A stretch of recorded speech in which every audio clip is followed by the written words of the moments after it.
ایک دن وقار ایک امیر شخص شہنشاہ اکبر کی عدالت میں آیا۔ اس نے دربار کے شاہی مشیر بیربل سے کہا، جناب میرا قیمتی سونے کا ہار چوری ہو گیا ہے، کیا آپ چور کو جانتے ہیں؟ بیربل نے پوچھا۔ وقار نے جواب دیا، جناب مجھے یہ تو معلوم نہیں کہ چور کون ہے، لیکن یہ یقین ہے کہ چور میرے عملے میں سے ہی تھا۔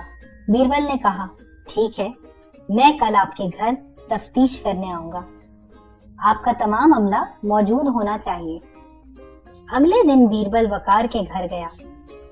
اس نے عملے کے 6 ارکان کو جمع کر کے اعلان کیا کہ میں چوری کی تحقیقات کرنے کے لیے یہ خصوصی چھڑیاں اپنے ساتھ لایا ہوں۔ سائنسی خصوصیات والی ان چھڑیوں کی لمبائی ایک جیسی ہے۔ فی الحال اگر کوئی چور اس کو چھوئے گا تو اس کے ہاتھوں پر موجود ہار کے ذرات کی وجہ سے یہ چھڑی 3 سینٹی میٹر بڑھ جائے گی۔ کل میں چھڑیوں کا معائنہ کروں گا اور اس طرح پتہ چل جائے گا کہ چور کون ہے۔ اگلے دن بیربل وقار کے پاس آیا اور کہا کہ چھڑیوں کی جانچ کی جائے۔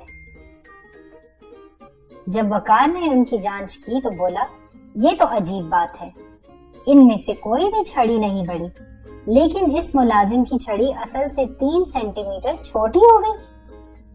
بیربل نے اعتماد سے کہا، پھر وہی چور ہے، کیونکہ صرف مجرم کو ہی اس بات کا ڈر تھا کہ چھڑی بڑھے گی، اس لیے اس نے اپنی چھڑی کو کاٹ دیا۔